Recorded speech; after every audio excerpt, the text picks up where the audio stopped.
Hey guys, Thunderset here, bringing you another Assault Mode deck. This time, we're doing the last one, Hyper Psychic Blaster. So, we've pretty much thrown together a deck we've already had. All the new cards are on this bottom row, coincidentally. These are all the Assault Mode cards, these are all the Psychic cards we've already had. So these are the level 3 Psychic Synchro Kit. It's super sick for getting out level 6s, and guess what, we have a new level 6 with Bionic Dragon, so pretty useful for him. We're also sneaking in a Corian Gandrix in there, and just through force of habit I kept a Stardust Charge Warrior in there. You'll see why in the replays, but it's very smooth engine, guys. So we have 5 tuners, 5 non-tuners, 3 special summon, and 2 are normal. This guy helps battles. You know what Serene Psychic Witch does, she'll search any one of them. And then we've just chosen our Assault Mode cards. So we have no means of a searching Assault Mode activate, so we have to run 3 copies. And that leaves only 2 copies of Assault Counter, which is just a great card to have when you have your Assault Mode beasts out. We're using 3 copies as such. We're going to go with Assault Teleport, 2 copies for that draw power. Also, we're using level augmentation to get those hyper psychic boys out real fast, real easy. That's why we're mostly monsters. About half the deck it's just little level 3 monsters, so you usually have plenty in your hand. And of course, like I said before, Bionic Dragon plays are new to this deck. You get a Psychic Wielder and a Tracker to make a 2900 Bionic Dragon. Use your Wielder effect, then return some cards. Absolutely gnarly, guys. But yeah, so Hyper Psychic Blaster and this other Psychic Blaster are pretty situational. He's better in a lot of the instances, especially when you use the Tracker, because then he has more attack than the Assault Mode. He'll have 36 and he'll have 35. But this boy does piercing, while this boy will destroy the monster, and then you take life points equal to its attack. Or no, they take life points, sorry, equal to its defense. So depending on the monster you kill and how you kill it, it could be more damage, it could help you out. It's weird little effects, you'll see in the replays, guys, but this deck's real smooth, real consistent. So I thought Doom Kaiser would be the easiest, and Doom Kaiser was probably the hardest, and just playing it by itself, a lot of people are playing it with, what's that new Zombie Samurai archetype, Shitanui? I don't know what it is, Shinanui, but this deck claps, guys. It's nice and easy, especially when you're not just dead set on getting Psychic Blaster out and you're making, you know, well-rounded Bionic Dragon plays. It works out really well. So I hope you guys enjoy the replays, and thanks for watching. Okay, little Yugi going first. So, you know, I'm not in love with this deck's first turn plays, but they work out. Here he's using my monster cards. This is probably the best first turn play, setting a Serene Psychic Witch and an Assault Mode activate. Here, we're fighting a Necro Valley, guys. We cannot let Necro Valley stand by, so we're going to do an old-fashioned 3-card version of Hyper Psychic Blaster. We're going to save our level aug.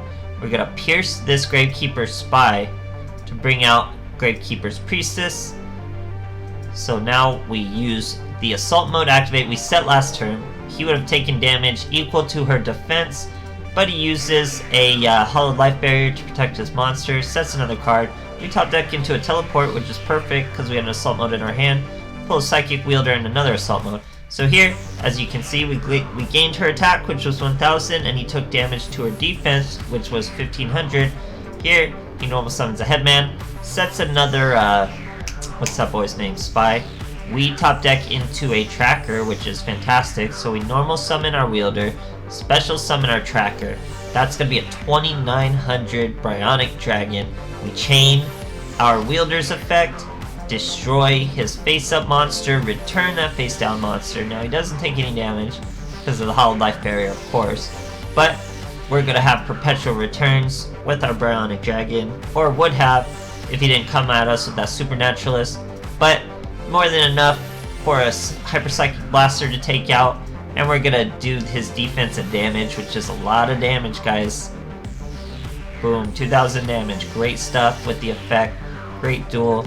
all sorts of plays, and you're gonna use Bionic Dragon like every duel also, guys. It's just great stuff. Love the deck. Okay, Joey Wheeler, most likely Grit. Let's take a look. We're winning to gain a rank, guys. He's using some hero skins. It sure is Grit. So, we have an assault mode with a teleport, so we teleport him back into the deck for a Pot of Greed. Now we have a tracker and wielder. All we need is one more monster. We set assault mode activate. Here, we're fighting Ace of Metaphys. He gets a Aloof Lupine start and an Ace of Metaphys start. So that's a great start for Metaphys, guys. That's pretty much everything you want. So here he's using a standby phase. I was scared he's going to use a Nephthys to get rid of my assault mode, but he chooses to summon, I think, a Daedalus with his Tyrant Dragon, if I remember correctly. Yeah, there's a random Daedalus, so we're gonna normal summon tracker. By the way, we top decked into exactly what we needed. So we level augment one of these boys, doesn't matter which, with the level 3 in our hand. That's level 9. Now remember, guys, Hyper Psychic Blaster does piercing. So I kind of misplay here, actually, by using our Psychic Wielder's effect on Daedalus. Had I not done that, I could have destroyed the Daedalus, and with my assault mode Hyper Psychic Blaster, because here you saw we hit the Aloof Lupine for piercing, gain a ton of attack, then we go for lethal, and of course Kiteroid. So it seemed like a good play at first, but in hindsight, just destroying the Daedalus from his effect would have been lethal, because you take the amount they have for deep, and it was way over 700, so it would have been fine. Here, our boy does not get to banish us because he has no banish. Now we're going to normal summon a Psychic Commander. We had 2 swings over that one Kiteroid, so he didn't want to waste any time, and just scoops. Great stuff, guys. Okay, Bandit Keith. Let's see what he's got going for us. We're going second this time. This deck obviously likes going second. We're going to rank this poor guy down with some Hyper Psychic action. We got Teleport in hand. Give us that +2. He is using Cyber Dark Edge. Super edgy. Has to just make a first turn play, sets a back row. We get a wielder. That's 3 in our hand, guys, which means a Hyper Psychic Blaster is on his way. We use level augment. We got our wielder and our tracker. That's gonna make for a big Psychic boy. We use wielder's effect to destroy Cyber Dark Edge, or we would have if he didn't World Legacy Clash. We only lose 800 points though, due to Cyber Dark Edge being actually very weak. So we hit him with 2800 still. That gives him a switcheroo.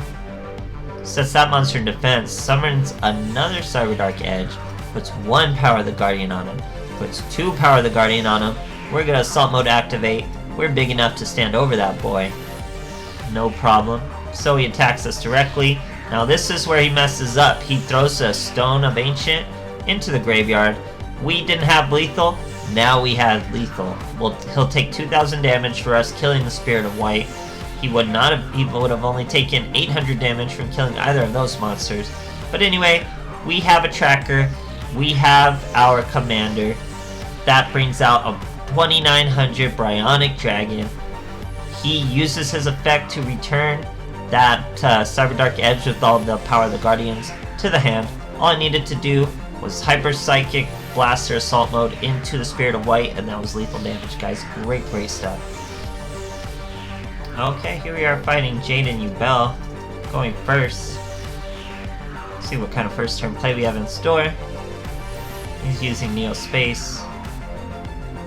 So probably just set a counter, summon our tracker in attack, special summon our wielder. We're gonna go just straight with the Hyper Psychic Blaster out the gates, guys.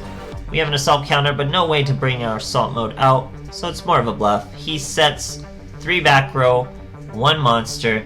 We had a Bacon Saver for a ton of damage and a ton of life points gained. Here we top deck into assault mode, then we top deck into a teleport. That's a +2. Finally got our assault mode activate, use it in the draw phase, guys, so now we have an assault counter live. Didn't want to have to use it on a floodgate, but we had to use it on a floodgate, so pretty much a stalemate move there. He sets another back row. We top deck another counter, so I'm not even going to swing and tent that back row. Now I'll swing and tent the back row. Now that the counter's live, he tries to use Dimensional Prison. He tries to chain, or he successfully chains Bacon Saver to stop the lethal. Sets a monster. We attack the monster. He takes damage equal to his defense, which is only 100 because he's an AD changer. Sets another back row. We get a commander out. He floodgates the commander. Now look, he tries to bury over a different dimension the Bacon Saver back to his graveyard. Probably wondered why that play didn't work. You gotta read the last sentence. You can only use the effect of Bacon Saver once per duel. So putting him back in your graveyard is not gonna help you. You're still gonna take that 3,500 damage. Great stuff, guys. Okay, and here we are versus Yubel. So like I said before, this deck's pretty old. It's actually been around a while, this Psychic engine of Synchros. And I'm going to show you why Stardust was important, because when Psychic Wielder was new and popular, so was Yubel. Yubel was everywhere. So, you know, neither of these cards are super popular anymore, but this matchup used to be pretty common. So you'll see why Stardust Charge Warrior beats her out. It's because you get your Psychic Wielder effect, as well as his chain. You're chaining it to his effect, so that negates Yubel's timing because her destruction happens before the Stardust Warrior's effect, so his effect has to resolve, negating her effect. So as you'll see, we do our Stardust Warrior. His effect goes off, then we chain the wielder to it, destroy the Yubel. He has no other reaction.